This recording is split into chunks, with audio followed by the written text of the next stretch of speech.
Esta noche faltan horas para el cierre de campaña de las elecciones generales de México del 2 de junio, las mayores en la historia de ese país. La violencia ha dejado una profunda huella en este proceso electoral. Más de 30 candidatos a distintos cargos públicos han sido asesinados, sin contar los que han sufrido amenazas o atentados. Y en juego está el legado político del presidente mexicano, Andrés Manuel López Obrador, pero su candidata goza de una cómoda ventaja en todas las encuestas. La oposición está dividida y sin muchas oportunidades según las principales encuestas. Vamos a analizar este tema y comenzamos con nuestro panel de analistas. ¿Qué les ha parecido este ciclo de campañas electorales? Empiezo contigo, Franklin. Buenas noches. Yo creo que está manchado. Y hago un ejemplo muy puntual. Este fin de semana estaba leyendo la prensa americana, y me encontraba con un artículo del New York Times y preguntaba, ¿por qué hay tantos candidatos en México asesinados? Y yo creo que esa pregunta lo dice todo. Bien lo mencionabas tú en la introducción, al menos 30, sin contar a los que simplemente quizás se han retirado por las amenazas. Es terrible y yo creo que habla de un fracaso de la administración actual, un fracaso del gobierno de Andrés Manuel López Obrador, que quedará enmarcado como un gobierno que no pudo luchar contra el narcotráfico de manera eficiente, contra la violencia, no pudo bajar la criminalidad. Hay 100 homicidios diarios en México, pero que también, a pesar de todas estas cosas que les estoy diciendo, parece que la población mexicana le dará continuidad a este gobierno. Pero la representación de este proceso electoral, yo creo que está manchado por una violencia que tristemente nuestros hermanos mexicanos no han podido enterrar. No pudo con esta violencia, sin embargo, es el presidente más popular de la historia moderna de México. ¿Tú qué opinas, Ado? A ver, yo creo de que en la política muchas veces tienes que, sí, todas las cifras que mencionaba Franklin son reales y creo que nos podemos sentar a hablar de todas las fallas que ha tenido el gobierno de México, de AMLO, pero también sucede de que existe una energía o un sentir en el pueblo de decir, sabes que no queremos regresar a lo que tuvimos antes de AMLO, y ahí es donde muchas veces se convierte en ese debate que la gente tiene entre hay que elegir, como quien dice, el menos de los dos peores. Entonces hay un legado en el partido, como por ejemplo del PRI, en el partido que representa a Xochitl, en todo ese legado, que la gente dice, sabes que no queremos regresar a eso, y reconocen, la gente de México reconoce que hay un problema de la violencia, que hay un tema de la frontera, que hay un problema económico, de todas las cosas que han sucedido, pero muchas veces decirles lo que está mal no es suficiente, porque lo que le estás ofreciendo al otro lado básicamente es la misma medicina que se han estado tomando por décadas, y eso tampoco le garantiza muchas veces una solución. Entonces, continuemos quizás con el poco progreso que hemos hecho, es lo que muchas personas han de estar analizando en estos momentos, ¿no? ¿Tú qué opinas, Bianca? Pues yo creo que es un caso muy particular, muy interesante, porque sí es verdad, el lado que uno ve con el partido Morena y con el gobierno de AMLO es que él había entrado a esto con muchas promesas de que las cosas iban a cambiar, que iba a combatir la corrupción, que iba a combatir la creciente violencia y el crimen, pero es que todo ha empeorado, incluso desde que él había entrado al poder, y entonces eso, por un lado, la gente igual está notando eso, porque hay muchos que han tenido que dejar sus ciudades, sus hogares, huyendo de la violencia que les ha afectado a ellos personalmente, pero a la misma vez es también cierto que históricamente pues los dos partidos, el PAN y el PRI, no han tenido igual éxito, porque de la misma forma que han ido de una forma quizás más agresiva en contra de, por ejemplo, declarando la guerra contra las drogas, es que también la violencia ha empeorado. Entonces es una situación muy difícil y eso sí lo reconozco, pero a la misma vez lo que no me explico es por qué van a seguir eligiendo a un partido y a otra representante que va a continuar las mismas políticas de AMLO, porque eso es lo que básicamente va a hacer Claudia, es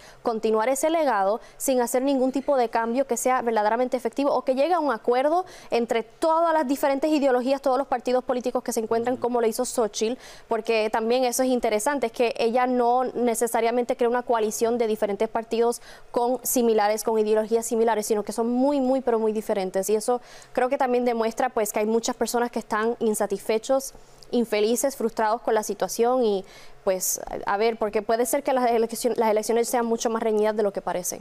Vamos a ver. Bueno, de hecho, la candidata oficialista Claudia Sheinbaum va muy arriba en las encuestas y supera los porcentajes de los otros dos candidatos sumados. Ahora, ¿el gobierno arrasará el 2 de junio, el gobierno de Morena, o habrá alguna sorpresa? ¿Tú qué opinas, Heidi?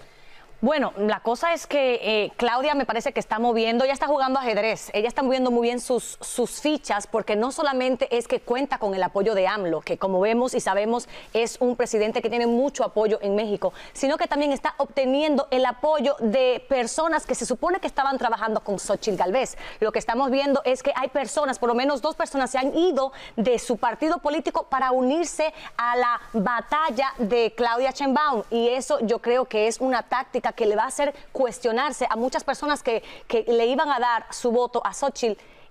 ¿Por qué personas de su propio partido la están abandonando para irse con Claudia? ¿Qué está ofreciendo Claudia que le está haciendo que otras personas se vayan? Y por otro lado también puede que esas personas simplemente ya sepan o la vean como la ganadora, porque según las encuestas ella va a ganar, y ya están simplemente abandonando un barco que obviamente se está hundiendo. Eso puede ser. Ahora, quiero que veamos este titular de The Economist, que habla de nuevas oportunidades para el próximo gobierno mexicano. ¿Cómo pudieran cambiar las relaciones entre Estados Unidos y México a partir de los resultados electorales de junio en México y en noviembre en Estados Unidos? Sí, yo creo que hay un elemento muy importante. También estamos en elecciones en los Estados Unidos y Donald Trump o Joe Biden, dependiendo del candidato, pudiesen cambiar las relaciones. Pero yo creo que hay un panorama muy importante aquí, y es Xóchitl, la voluntad que ella ha mostrado en su campaña de colaborar con los Estados Unidos para la lucha contra el narcotráfico, la lucha contra el crimen e incluso la seguridad fronteriza, y frenar en la mayor medida posible la inmigración autorizada. Por el otro lado, el gobierno oficialista, entendiendo que haría exactamente lo mismo Andrés Manuel López Obrador, sería continuar con lo actual, la política de abrazos y no balazos, el ofenderse cuando se atacan a las bandas narcotraficantes y sentirse aludidos por alguna razón que evidentemente podemos sospechar. Así que yo creo que la diferencia es clara. Lo mejor que le pudiese pasar a Estados Unidos es que Xóchitl ganara. ¿Será lo mejor que le puede pasar a Estados Unidos? No sé necesariamente. Yo creo de que el problema, mencionabas el tema migratorio, no necesariamente cae solo en Estados Unidos, sino en cómo México maneja esas relaciones. Lo que creo que puede cambiar es quién gane aquí en Estados Unidos. Porque imagínate una presidencia de Donald Trump y teniendo a Claudia como presidente, yo creo que va a haber muchos choques, no solamente personales, sino en cuanto a políticas. Son políticas totalmente extremas. Pero hay otro tema que es muy interesante, y es cómo México sirve como un mediador entre lo que es México y países izquierdistas en Latinoamérica. Yo creo que ahí va a haber un cambio, no sé, va a ser muy difícil para los Estados Unidos querer mantener algún tipo de control con lo que está pasando en Venezuela, con lo que está pasando en Cuba, en Nicaragua, si sabemos perfectamente que va a estar gobernando Claudia, y que hasta cierta manera quizás va a ser un poco más flexible con esos gobiernos autoritarios. Entonces, yo creo que la política de Estados Unidos ahí va a tener que ser muy estratégica a manera de que pueda balancearse, ¿no? Eso que tú mencionas rápido es muy importante rápidamente, porque AMLO ha sido ese mesías, abogado defensor en las organizaciones como la ONU, la OEA, las negociaciones con Estados Unidos, de Cuba, Venezuela y Nicaragua, defensor de estas dictaduras. Pero es que igualmente, independientemente, son 2 mujeres que se alinean más con las ideologías izquierdistas. O sea, que si fuera pues Joe Biden el que mantuviera el poder, yo creo que sí, le conviene un poquito, pero de todas maneras, AMLO también se inclina a la izquierda y no han resuelto nada al respecto. O sea, que esto también trata de la responsabilidad del gobierno mexicano, y que ellos finalmente puedan hacer políticas que puedan combatir la inmigración irregular en la frontera. Existe un mutuo interés de Estados Unidos y México de llevarse bien, porque no solamente son vecinos y tienen el problema migratorio, sino también son los principales socios comerciales. Ya no es China, gracias a Biden es México.